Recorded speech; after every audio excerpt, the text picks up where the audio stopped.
Bonjour et bienvenue dans Outdoor Minds. Nous vivons des changements sociétaux très forts qui impactent les business models des acteurs du tourisme et des sports outdoor. Nous assistons à des rebonds fascinants que les leaders savent anticiper pour les transformer en opportunités. Dans cette série d'entretiens, nous voulons partager les parcours, les expériences et les visions des plus grands esprits qui font l'outdoor d'aujourd'hui et de demain. Je suis Armelle Solélac, fondatrice de Switch et spécialiste de stratégie de marque et de responsabilité sociétale des entreprises. Tous les dimanches, avec Ariane Favier, experte du capital immatériel des entreprises, nous avons le plaisir d'animer ce podcast. Pour cette 5e saison, avec nos invités prestigieux, nous allons faire un pas de côté pour regarder en arrière, afin de mieux aller de l'avant. En effet, cette saison est entièrement consacrée aux personnalités audacieuses de l'outdoor et du tourisme. Elles et ils ont fait preuve de courage et ont pris tous les risques. Elles et ils ont ouvert des voies pour nous. Aujourd'hui, nous revenons avec eux sur leur parcours, sur leurs sources de fierté, sur leurs erreurs et sur le regard qu'ils portent sur l'avenir de leur industrie. Allez, c'est parti pour une nouvelle rencontre inspirante. Bonjour à tous. Aujourd'hui, nous avons le plaisir de recevoir Florian Vallée. Florian est président et cofondateur de Active Handy. Bonjour Florian. Bonjour. Florian, pour démarrer cet épisode, est-ce que tu peux nous dire si dans ton enfance, il y avait des signes précurseurs de la tournure qu'a pris ensuite ta carrière professionnelle ? Alors, plutôt dans le fond que dans la forme. Mon père, il est entraîneur de ski alpin, accompagnateur en moyenne montagne, professeur de sport. Donc, on a été très vite sensibilisés à tout ce qui est sport, pratique sportive. Donc, c'est ce qui fait que j'évolue dans le monde professionnel autour du sport. Et puis avec mes parents, ma mère, on allait beaucoup faire de randonnée en montagne. Donc, sport et montagne avaient déjà une incidence pour moi, mais pas sur l'entrepreneuriat puisqu'ils sont tous les deux enseignants. Donc ça a été une surprise pour eux, presque l'inconnu pour eux de dire quand j'ai dit non mais je vais créer ma boîte. Oh là, je sens qu'il y a une histoire là. Ça a été difficile l'annonce ou la réception de l'annonce ? La réception de l'annonce. Enfin mon père il a pris sa retraite l'année dernière, ma mère ça va être cette année après 30 ans d'enseignement, donc autant dire que quand tu arrives et que tu dis non, moi j'aime bien l'inconnu, j'aime bien prendre des risques, les chemins tout tracés ça m'intéresse pas trop, faire ce qui me plaît, le construire moi-même, c'est ça qui me plaît. Donc mon père dit non mais ça l'avait un peu stressé, il est stressé de nature, mais maintenant il est prêt à nous donner des coups de main, nous quand on a besoin. L'actuel maintenant fait qu'il est à fond avec nous, donc c'est chouette. Ok, alors qu'est-ce qui s'est passé depuis ton enfance jusqu'à le jour de l'annonce ? Alors à l'origine j'ai un master en géographie de la montagne, aménagement et tourisme, et j'ai refait un autre master en sciences du sport. Je pratique beaucoup la course à pied, le ski de fond, VTT, bref, tout ce qui fait du sport, et j'avais envie d'aller dans ce milieu-là et de se dire pourquoi pas ne travailler sur les équipements sportifs, mais pour tous. Un vélo couché, il sert autant aux personnes handicapées que quelqu'un qui a mal au dos, ou même pour son confort. Et du coup, j'ai fini durant ce master chargé de mission handisport pour la Fédération française de kayak. Retour aux sources, j'allais dire, puisque j'ai pratiqué le kayak pendant 15 ans. Et de cette expérience de stage est né Active Handy. Et alors, est-ce que tu peux nous en dire un peu plus ? Alors, Active Handy, c'est une plateforme qui référence les activités outdoor pour le monde du handicap et des seniors, tout ce qui est parapente, ski nautique. Et on a voulu développer aussi des itinéraires pédestres accessibles. Ma conjointe est en fauteuil roulant, du coup, on a pu tester ces itinéraires. Donc, on en a 350 en France et en Europe. Et du coup, sur ces itinéraires, ils sont de courte durée avec les toilettes, les points d'eau, des trucs très spéciaux et qui ont bien marché durant le Covid. Et on a créé aussi Active Experience, qui est une plateforme de réservation de séjours sportifs. C'est-à-dire que nous, c'est vraiment l'activité qui nous fait envie, c'est de dire quelle activité tu veux faire. Et à partir de ça, nous, on te trouve un hébergement. C'est-à-dire que trouver du parapente accessible, c'est souvent très compliqué. Mais trouver un hébergement accessible avec tous les outils numériques qui existent, on va dire que la réponse est plutôt facile. Et alors du coup, entre ce fameux moment de l'annonce et ce développement de l'activité, qu'est-ce qui t'a le plus marqué ? Ce qui m'a le plus marqué, alors déjà dans l'outdoor accessible, autant vous dire qu'il y a pas grand monde sur le secteur et que du coup on a été apprécié par beaucoup de monde. toutes les gens qu'on a rencontrés. Enfin, on a eu une visio en 2023 avec la vice-ministre du tourisme de Colombie. Là, on était à Berlin avec Business France et BPI. Tous les gens qu'on a rencontrés, enfin, c'est un truc de fou, quoi. C'est ça qui m'a le plus marqué, quoi. Tu t'y attendais pas? Non, je m'y attendais pas autant dans le répondant que les gens avec qui tu discutes. Quand t'as une application qui a 80 millions d'utilisateurs qui t'appellent et qui me dit j'ai envie qu'on travaille ensemble. Voilà quoi. Quand tu travailles avec des groupes qui s'appellent Decathlon, Intersport, tu discutes avec ces gens-là. Pas que des chargés de mission, je précise, dans les équipes de direction. Donc c'est à la fois la satisfaction du travail accompli puis de se dire que finalement on n'est pas si mauvais que ça quand même. Et que c'était une bonne idée. C'est ça, exactement. Et qui répond à une demande marché. D'ailleurs, quelle est la taille à peu près de votre marché? Alors, en Europe, on estime à 80 millions de personnes en situation de handicap. Donc, je parle même pas des seniors, des gens qui ne seront pas dans des établissements de santé, mais qui seront bien chez eux et qui, du coup, devront aller faire quand même des activités. Donc, le marché handicap, il est là, mais le marché senior commence à m'ont pointé le bout de son nez. On a déjà des utilisateurs, des partenaires dedans, donc c'est un gros marché. Entre les grandes étapes de ce projet, entre l'idée, la réalisation et puis donc ces échanges avec X personnes à travers le monde, tu dois avoir des anecdotes assez dingues à nous partager. Est-ce que tu peux nous en donner quelques-unes un peu croustillantes? J'en ai bien déjà une en tête. Comme tous entrepreneurs, au début, tu fais un peu d'intérim pour essayer de vivre. Moi, je livrais des meubles d'artisans, donc rien à voir. Et un jour, je lui ai livré fin fond de la forêt, dans une résidence secondaire. Puis moi, j'aime bien discuter avec les gens, c'est aussi mon problème. Et du coup, j'explique ce que je fais, puis il me dit « Ah, mais vous êtes Florian d'Activandi ?» Ouais, ok. Ma sœur, elle aime beaucoup ce que vous faites. Voilà, donc on s'est jamais présenté et du coup rien que par l'évocation de ce qu'on faisait, du coup elle savait que c'était moi. La dame était kiné, sa sœur était en fauteuil roulant, du coup voilà. Bon, t'es une célébrité même au fin fond des bois alors. Ouais, c'est ça. En principe chez les clients on y restait 20 minutes, là j'y suis resté 1h30.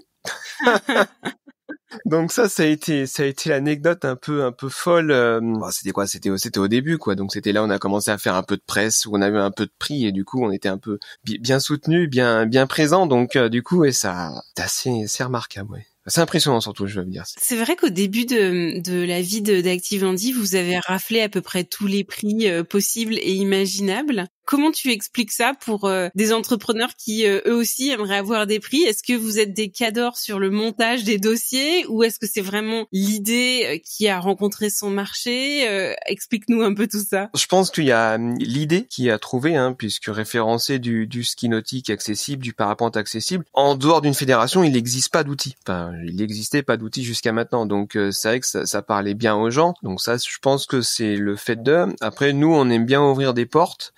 Donc c'est-à-dire que nous on nous propose de tels concours, on y va, on essaie de le structurer. Enfin voilà, en 2018, l'entreprise n'était pas créée, l'outil était à peine développé, qu'on était en finale des trophées sur les technologies du handicap à Paris. Donc voilà, on a rappelé pas mal de prix même dans la santé pour te dire. Donc oui, je trouve que le concept pour nous c'était surtout de montrer que le concept était bon, était dans la bonne direction, que ça valait le coup et ça valait qu'on s'était pas trompé de chemin. Est-ce que depuis le démarrage d'Activandi, tu as commis une erreur, une grosse, et qui t'est servi de leçon surtout? Et est-ce que tu peux nous partager ce que tu en retires comme leçon? Ouais, alors à l'époque on avait un associé finance qui était très carré, très strict. Moi j'ai tendance à être beaucoup sur le terrain et à réfléchir en un coup en disant mais ça je pense que c'est une bonne idée. Et on a un partenariat avec la Ligue Auvergne-Rhône-Alpes Handisport. Et le président m'avait transmis la convention et 10 minutes après, elle était signée et renvoyée à Lyon. Mais je l'avais pas transmis à mes associés. Donc autant dire que ceux qui sont très carrés, qui veulent bien lire, comprendre les termes entre les lignes et tournures. Moi, j'avais d'une traite, j'avais dit bon de toute façon, il y a pas d'argent en jeu, donc pour moi, il y avait pas forcément. Mais je me suis fait pris une branchée. Depuis maintenant, c'est lu, relu, re-relu et validé avant de signature et envoyé pour être bien sûr. Mais ouais, je crois que depuis. Bon, évidemment, la juriste que je suis ne peut qu'approuver le fait que vous relisiez vos conclusions, vos contrats et vos clauses correctement. Et alors, à contrario, est-ce que tu as des grandes satisfactions, des grands accomplissements dont tu es vraiment très fier? Je dirais durant le Covid, on s'est positionné en disant on va changer de modèle. Voilà, créer une plateforme de voyage en plein Covid alors que tout est fermé, changer à 100% de modèle économique alors que l'entreprise avait que 6 mois d'existence et voir que maintenant ça marche, ça fonctionne bien. J'avoue que j'en suis assez fier. Ouais. Ça, c'était un énorme bold move, comme on aime bien les appeler chez Outdoor Minds. Qu'est-ce qui vous a conduit, alors que le tourisme était à l'arrêt au complet, à vous dire, on va créer et on va développer cette veine-là? Eh bien, il y a eu beaucoup de visio dès le début pour parler de tourisme, tout ça, et du coup, j'avais fait une visio avec Auvergne-Rhône-Alpes Tourisme, qui disait que le tourisme était très résilient et que, les gens continuent à partir en vacances, mais différemment. C'est-à-dire, plus proche, des Lyonnais qui viennent chez nous, même l'été, avec les grands espaces, tout ça, et au début, c'était pour aider au redémarrage. On a les activités, comme je disais tout à l'heure, les hébergements, c'était facile, et dire, on peut commencer à construire des séjours, en montagne, pour l'été. Ça, c'était juillet 2020, le début de l'idée, et on a commencé à avoir des demandes septembre 2020 pour déjà l'hiver. Donc ouais, ça a été un tournant. Et puis maintenant, le premier modèle économique était basé sur des structures qui étaient fermées. Maintenant, on accompagne des destinations touristiques et depuis, on sent qu'effectivement le changement, c'est maintenant. Le changement a pris, ouais. Qu'est-ce qui te fait tenir quand c'est difficile, parce que en tant qu'entrepreneur, c'est une succession de hauts et de bas.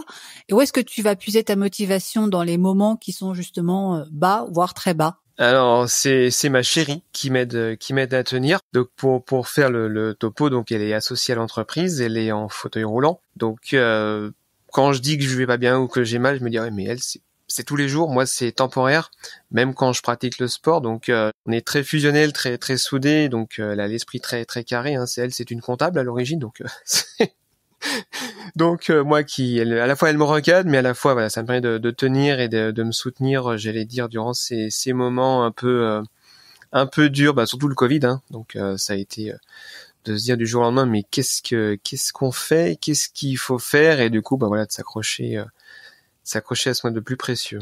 Pour moi qui ai la chance de l'avoir rencontrée, elle est peut-être en fauteuil, mais elle est très dynamique.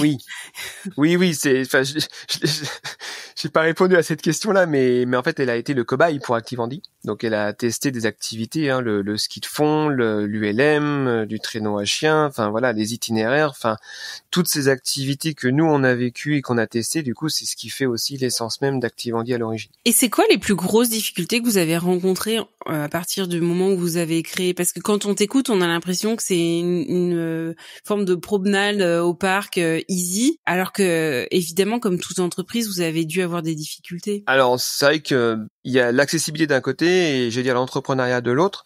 Donc si on prend juste la partie accessibilité, souvent tu as juste l'activité accessible. Je peux faire du ski nautique accessible. Mais ce qu'on dit, c'est que oui, mais du coup, il y a du lieu de départ, donc de la place de parking jusqu'à l'entrée de l'activité, l'aller-retour. Donc souvent, avoir du parapente accessible, c'est bien, mais c'est quand même en haut d'une montagne. L'atterrissage te fait plus loin, donc il y a la logistique au milieu. Donc c'est pour ça que ce long travail de contact, de référencement a été, on s'est fait en partenariat avec une fédération, mais oui, ça a été une grosse difficulté. Après, pour tout ce qui est itinéraire, du coup, l'autre difficulté, comme dans toute application de tracé, c'est de dire, moi je référence cet itinéraire à l'instant T, mais 3 mois plus tard, avec un peu de pluie, le chemin il est devenu impraticable ou pas entretenu, et du coup, il est plus utilisable. Donc ça, c'est une difficulté qu'on devrait arriver à résoudre d'ici les prochains mois, justement. Et puis après, la partie entrepreneuriat, quand tu dis que tu veux créer une entreprise sur du handicap, point de vue financier, les banquiers, tout ça, au début, ça n'a pas été simple. Le fait qu'on ait eu un associé financier a permis de structurer bien la chose, mais c'est vrai que ça n'a pas été simple aussi de ce point de vue-là, quoi. C'est pas un modèle, j'allais dire, préétabli, prédéfini, préstructuré, où on sait qu'est-ce qu'on vend, comment on le vend, à qui on le vend et le résultat sur le marché. Nous, on est sur une marché de niche. On est obligé, nous, dès le départ, de dire il n'y a pas que la France dans la vie. Donc déjà d'avoir la vision d'ensemble dès le début, de savoir aussi quels sont les prochains marchés. Donc oui, ça a été un long parcours du combattant. Parce que voilà, puis les gens ils disent mais le handicap c'est bien, mais quand tu te rapproches d'eux ils disent mais en fait nous on sait pas forcément faire, que ce soit des incubateurs, des bénévoles, tout ça, c'est quand on n'a pas j'ai même pas envie de parler de feeling, mais quand tu sais pas t'approprier la notion d'accessibilité ou de handicap, d'entreprise et tout ça, tu dis non mais je peux pas forcément vous aider là du coup. Donc on a tout ce qu'on a fait jusqu'à maintenant, j'allais dire on l'a fait avec nos petits bras musclés. Je trouve ça assez édifiant ce que tu dis, parce que un marché qui fait plus de 80 millions de personnes, c'est pas une niche, c'est une cabane à ce stade. Et de se dire que les banques ont pas ça dans le pipe, et tu l'as aussi dit en début d'épisode, il y a les personnes qui ont un handicap classé, et puis après il y a tous les seniors qui vont avoir des formes de handicap ultérieurement. Potentiellement, on va tous y passer. Donc se couper comme ça quand on est une banque de la silver economy, ça me semble totalement fou, quoi. Ah ouais, on l'a vu, hein. Enfin, je veux dire, c'est une population fragile, ils maîtrisent pas forcément, donc c'est pour ça que nous on a mis un pied dans la santé, montrer qu'il y avait aussi ce volet-là, hein. Enfin, je le cache pas, on a travaillé avec l'assurance maladie, la carte vitale, quand ils avaient retenu 10 entreprises françaises pour tester l'application qui existe, Mon Espace de Santé, donc aux côtés de structures petites qui s'appellent Doctolib, La Poste Santé, enfin que des petites boîtes pour dire oui, mais on peut mettre aussi du sport et des loisirs dans son parcours de santé, de la marche nordique, donc ouvrir aussi à senior handicap, mais aussi à des pathologies plus larges que ça. Est-ce que il y a un conseil qu'on t'a donné et qui t'a vraiment qui a changé la donne et qui t'a marqué dans cette aventure de vie? Ouais, c'est mon nom, c'était notre associé financier qui disait on n'est jamais à l'abri d'une bonne nouvelle. Donc c'est un peu ce qu'on voit, hein. En quoi ça t'a marqué? Parce que du coup, c'est la pensée positive, c'est de se dire on y va? C'est ça, puis de se dire on ouvre la porte, un oui c'est tant mieux on avance, un non non tant pis, et puis ce sera pour une prochaine fois, mais voilà, c'est à chaque fois de dire on va tester, on va ouvrir, on va rencontrer, discuter, ça marche tant mieux on avance, ça marche pas tant pis, on aura perdu un peu de temps, mais et voilà, du coup c'est ce qui fait que maintenant voilà, on a des partenaires intéressants. Quand on m'a dit on fait un programme Erasmus avec l'Italie, Malte et la Turquie, je dis allez, vas-y, on y go. Puis voilà, quand il y a un peu d'argent qui rentre dans la caisse, qu'on rencontre des gens de l'Office du tourisme de Rome, je suis pas mécontent d'avoir eu cette bonne nouvelle. De t'être lancé dans la pente, en fait. C'est ça. De la prise de risque aussi. Enfin, moi, je fais beaucoup de courses à pied longue distance, c'est l'adrénaline. Enfin, puis il doit y avoir plein de projets, de changer, faire un truc qui se finit, recommencer avec autre chose, ou mettre 3 projets qui s'empilent. Je trouve ça pertinent. Est-ce que il y a un très bon conseil que tu as donné à quelqu'un qui l'a marqué de la même manière que celui-ci que tu as reçu? Alors j'aime recevoir des conseils, mais à la randonnée, je suis pas si bon que ça, mais non, mais dans le même style, faut tenter, faut oser, nous on a toujours voulu tester, c'est-à-dire qu'avant de lancer réellement un truc, Activandi au début, quand on l'a sorti le test, on a vu des utilisateurs, des accompagnants, des offices du tourisme, des professionnels, et de dire faut tester, on sait jamais si c'est bon ou mauvais, il faut que tu prennes ton truc et que tu ailles le tester, quitte à perdre un peu de temps, un peu de déplacement, mais il faut que tu le testes avant de pouvoir le lancer. Et c'est toujours comme ça qu'on a fonctionné, et même pour des petits microscopiques détails de fonctionnalités sur le site, de dire non mais tu le testes, tu me dis ce que t'en penses, et puis si, voilà. Et on l'a vu ces dernières années, et particulièrement avec le Covid, les industries du tourisme et des sports, les sports outdoor en particulier, elles ont beaucoup évolué, et notamment sur cette dimension de l'inclusivité. Quels sont pour toi les changements les plus marquants? Alors les changements les plus marquants, c'est déjà que dans toutes les, sans leur faire de la promotion, mais dans toutes les écoles de ski français, il y a un engin handiski. Donc techniquement, on peut faire du handiski dans chacune station. Donc ça, c'est un gros fait, hein. Puis l'arrivée de certains labels, tourisme handicap, flocon vert, qui prennent en compte l'accessibilité des stations, la transition. Il y a tout ça, les nouveaux programmes immobiliers aussi, puisque voilà, avec les plans neige, on est souvent dans des stations vieillissantes, donc l'accessibilité du bâti, elle est moindre, mais il y a quand même beaucoup de choses qui sont faites dans cette station.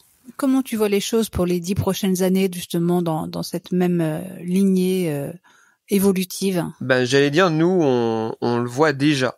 C'est-à-dire qu'il y a beaucoup de stations qui, là, on va accompagner 6 collectivités en moyenne pour développer les activités outdoor accessibles en été. Donc, elles ont commencé à prendre le pas de dire, il y a pas que le ski, il y a pas que l'hiver, de développer aussi d'autres activités. Donc je pense que ça commence à prendre le pas. La région Rhône-Alpes, alors pas de la promo, mais voilà, aussi incite et accompagne beaucoup les territoires pour diversifier ces activités, diversifier leurs activités outdoor auprès de ce public-là. Pour conclure cet épisode, est-ce que tu aurais un conseil de livre à lire ou un documentaire ou un film à regarder? Alors le film, ça vous aura pas échappé avec le film d'Artus en ce moment, hein, qui dépasse tous les entendements. Donc c'est le conseil film du moment. Et puis en livre, ce serait Abandonné jamais de Virginie Delalande, donc la première avocate sourde finaliste du Grand Oral à France 2.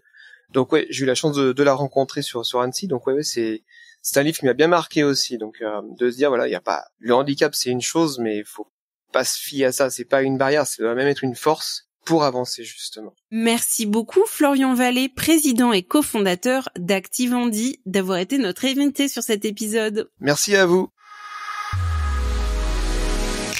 Voici les 3 points clés à retenir. Le premier, c'est qu'un marché de 80 millions de personnes n'est pas une niche, mais une véritable cabane. Amis banquiers, ne snobez pas les entreprises qui s'attaquent à cette manne. Le deuxième point, c'est qu'il faut oser et tester avant de lancer votre projet pour voir si ça marche. Et enfin, on n'est jamais à l'abri d'une bonne nouvelle. Merci à tous d'avoir écouté Outdoor Minds. Cet épisode vous a plu? Alors soutenez-nous en mettant une note de 5 étoiles avec un commentaire sympa sur votre application de podcast. Cela nous aidera beaucoup pour faire connaître Outdoor Minds et mettre en lumière tous ces leaders qui le méritent. Vous voulez en découvrir de nouveaux dans le tourisme et les sports outdoor? Alors nous vous invitons à nous retrouver mercredi prochain avec un nouvel invité inspirant. Vous avez un projet en stratégie de marque ou un besoin en stratégie RSE? Alors contactez-nous à info@switchconsulting.fr. À très vite sur Outdoor Minds.